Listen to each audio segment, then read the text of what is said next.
ওম নমো ভগবতে বাসুদেবায়। জয় শ্রীকৃষ্ণ। রাধে রাধে।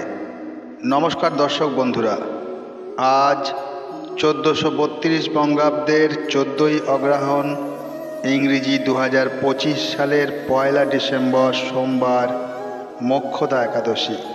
আজকের এই পবিত্র মুহূর্তে আপনাদের সকলকে জানাই আন্তরিক প্রণাম ও ভালোবাসা। ভক্তবৃন্দ, আমরা অনেক একাদশীর কথা শুনেছি।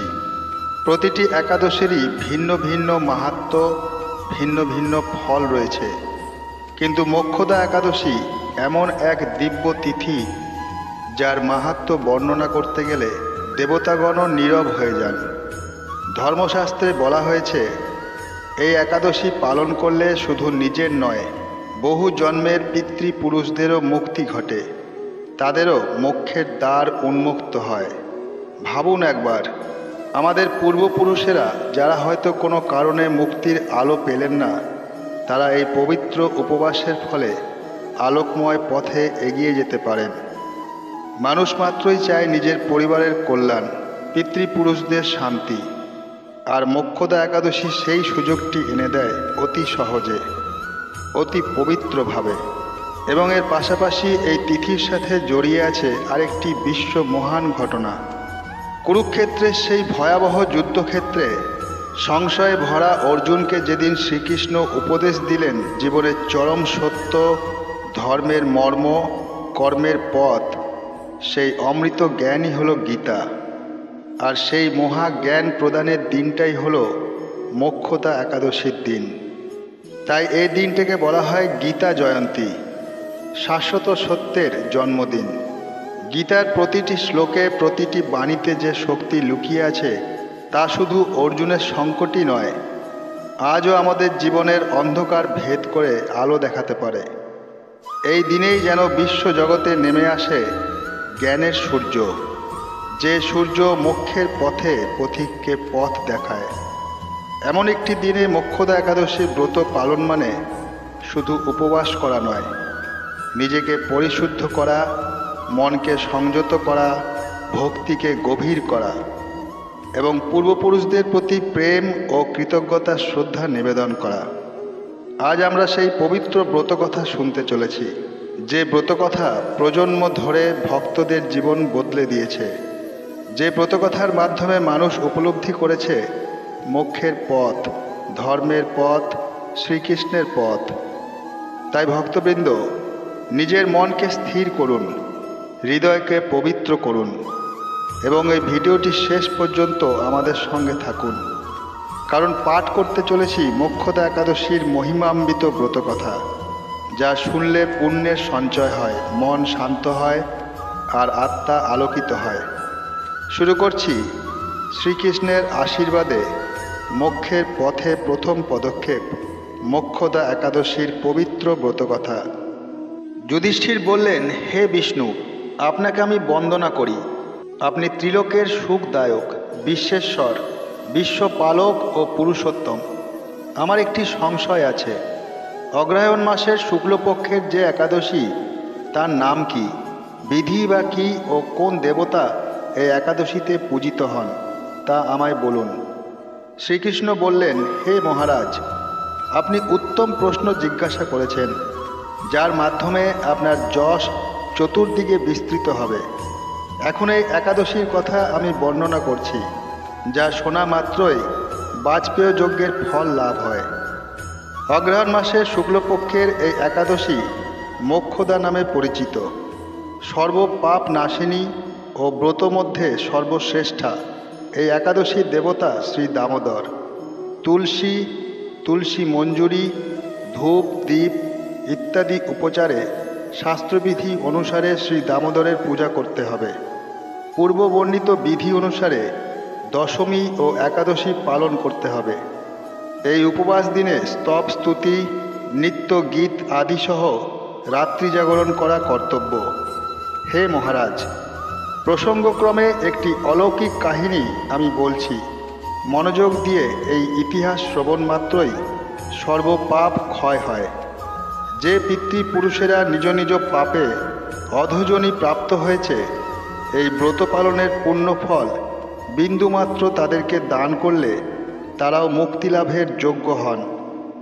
কোনো এক সময় মনোরম চম্পকনগরে বৈখানস নামে এক রাজা ছিলেন। তিনি ছিলেন সমস্ত বৈষ্ণব সদ্গুণে বিভূষিত। প্রজাদের তিনি পুত্রের মতো পালন করতেন। তার রাজ্যে বহু বেদজ্ঞ ব্রাহ্মণ বাস করতেন।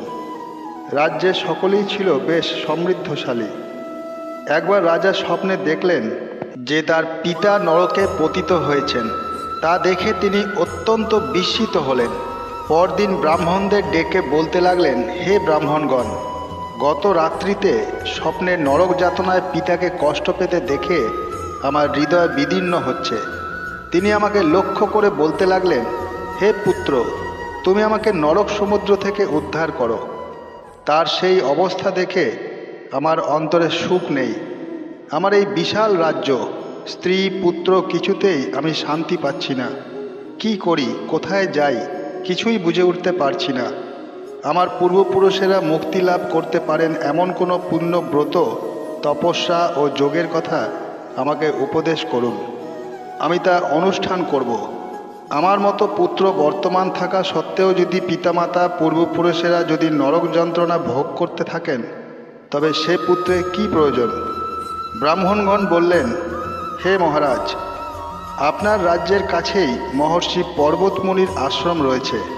তিনি ত্রিকালজ্ঞ। তার কাছে আপনার মুক্তির উপায় জানতে পারবেন। ব্রাহ্মণদের উপদেশ শ্রবণ করে মহাত্মা বৈখানস তাদের সঙ্গে নিয়ে সেই পর্বতমুনির আশ্রমে গমন করলেন। তারা দূর থেকে ঋষিবরকে ষষ্ঠাঙ্গ প্রণাম করে তার কাছে গেলেন। মুনিবর রাজার কুশল বার্তা জিজ্ঞাসা করলেন।